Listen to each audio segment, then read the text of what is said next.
Democracy. It is what causes the galaxy to turn.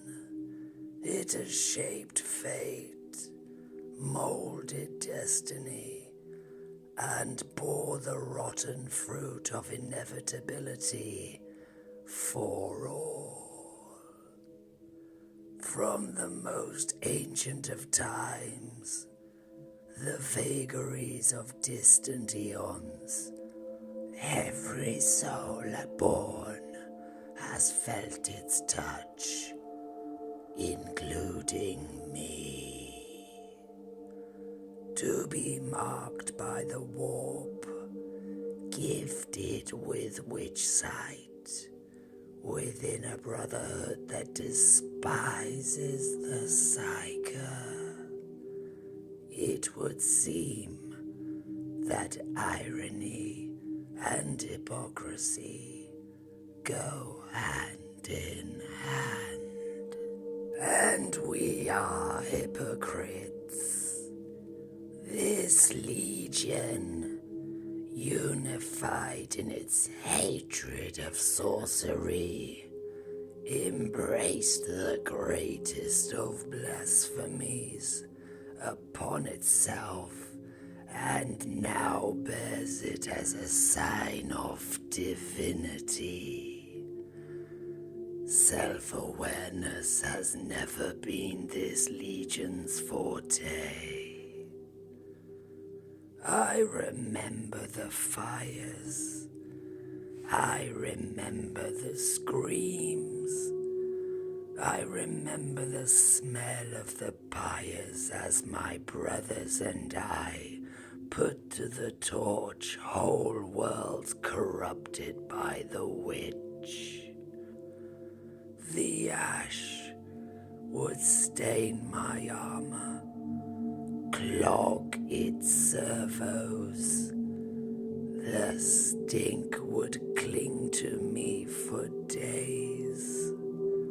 I would hack and taste and spit the grey-black dust of the incinerated for weeks afterwards. My brothers would march on, continue with their duties possessed of a stoic pride at another campaign, executed with cold efficiency, while I would feel another slither of my soul be devoured greedily by the shame I bore alone.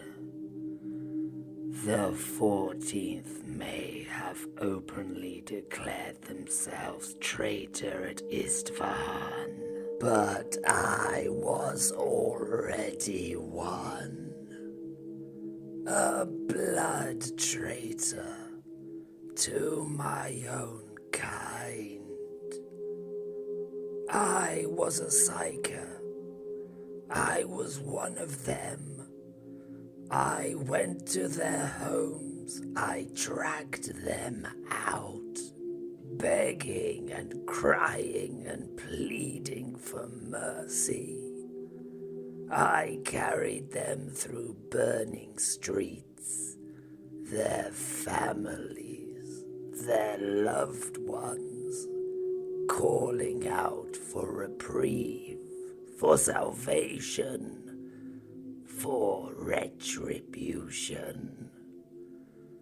I hold the strength of the false emperor's gene craft within my body. I wield the power of 100 men in my flesh. But the weight of their words upon my conscience was almost unbearable. Almost.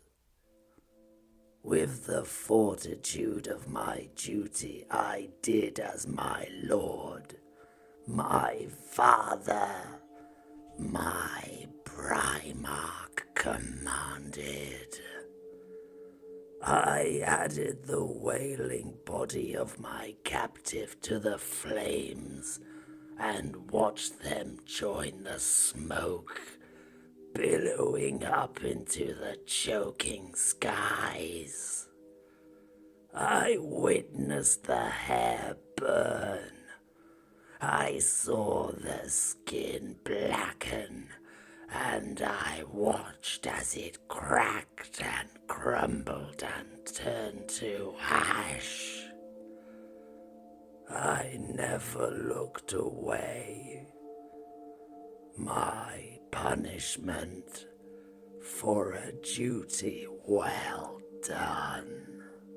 The wind would blow, and the ash would plaster my face.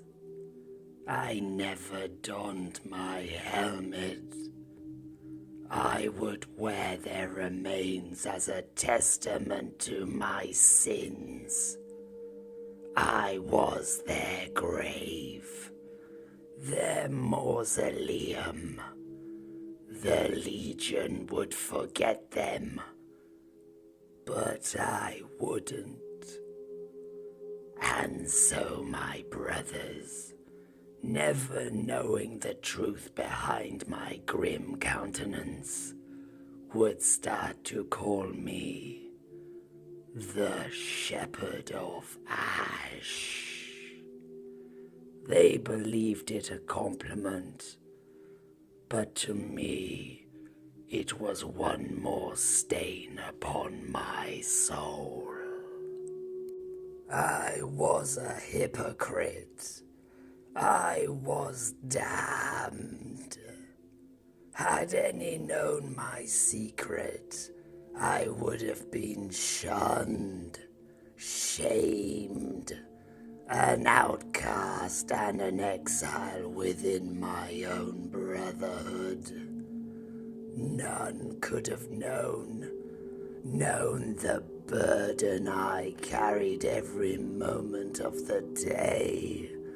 Not one of my brothers could have imagined the hatred and self-loathing I felt for what I was, for what I did and was doing to those like me, under the command of a being created by the greatest of all witches, the false Emperor. Hypocrisy. That revelation did not make my sins any lighter. But then the change came. The Legion becalmed in the warp. The sickness, the maladies, the plagues ravaging the Legion with perpetual agony.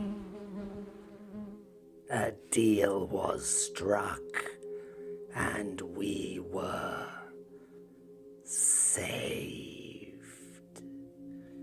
We were damned. We emerged from the warp not as the Legion we had been, but as disciples to a god of pestilence and despair. No longer did we abhor the grotesque. We had become it. No longer were we reviled by mutation. We embraced it. No longer did my Primarch despise the witch. He was one. Hypocrisy, thy name is Mortarion.